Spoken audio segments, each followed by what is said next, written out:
Hivi sasa tuelekee Dar es Salaam ambapo klabu ya wekundu wa Msimbazi Simba imetoa taarifa rasmi ya kumfuta kazi aliyekuwa meneja mkuu wa kikosi hicho Dimitar Pantev pamoja na wasaidizi wake wawili baada ya mwendelezo wa matokeo mabovu kwa timu hiyo ambapo hivi karibuni imepoteza michezo miwili mfululizo katika ligi ya mabingwa barani Afrika hatua ya makundi. Kwa sasa kikosi cha Simba kitakuwa chini ya kocha msaidizi Suleiman Matola wakati mchakato wa kumtafuta kocha mpya ukiwa unaendelea. Hapo kwenye NBC Premier League ambapo ligi kuu ya NBC Premier League Tanzania bara itaendelea kesho kwa timu ya JKT Tanzania kumenyana na Mtibwa Sugar kwenye mchezo utakaochezwa katika uwanja wa General Issa Muyo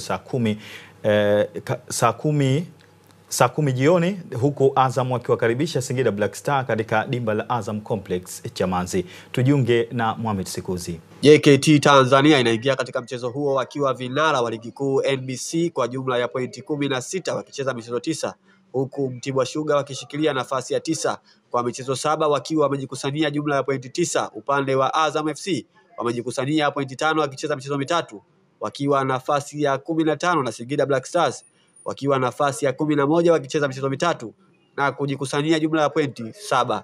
Wakizungumza na waandishi wa habari, makocha na wachezaji waandamizi wameeleza walivyojiandaa kuelekea michezo hiyo.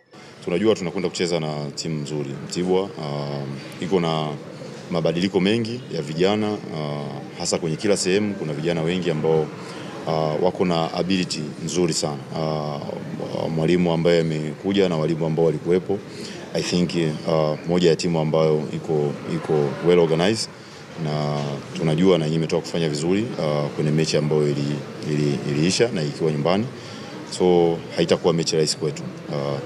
Tunakuwa na tahadhari kwa maana ya jinsi gani ambavyo tunaweza kukutana nao na kuweza work out kwenye hizo moment of the ball. Tunajua mchezo wa kesho ni mchezo muhimu kupata alama 3.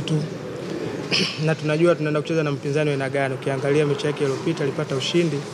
Kwa hiyo tuna imani atakuja kesho kwa confidence kubwa kwa kuja kupata alama 3, lakini haituzuii sisi kuwa bora na kupata alama 3 muhimu katika uwanja wetu wa nyumbani. Tuko tayari katika mechi yetu ya JKT ya kesho. Kwanza tuwaheshimu JKT na tuwashukuru, manake saizi ndio viongozi katika jadwali letu, lakini sisi tuna jambo letu ambalo tunanuia kulitimiza katika mechi ya kesho. Sisi kama Mtibwa pia tuna malengo yetu, na naamini kwamba kesho wachezaji wetu wakifanya vile tumeambizana tutakuwa na matokeo mema katika mechi yetu ya kesho.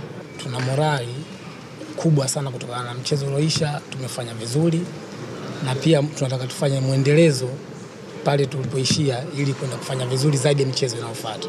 Difficult things to do in football is to score goals.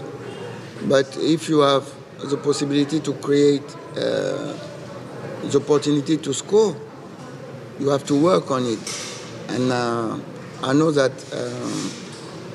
we are going to score.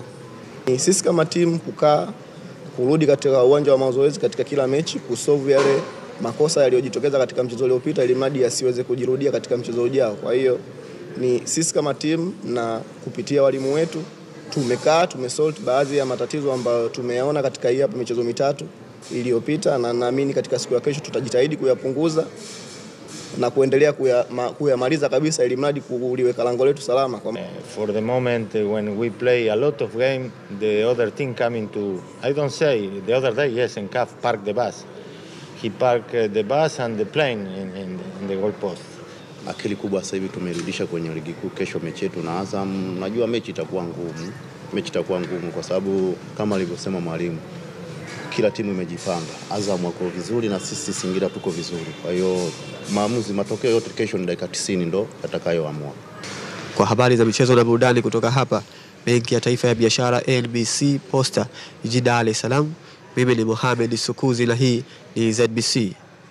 Mechi ya JKT Tanzania pamoja na Mtibwa Sugar itachezwa saa 12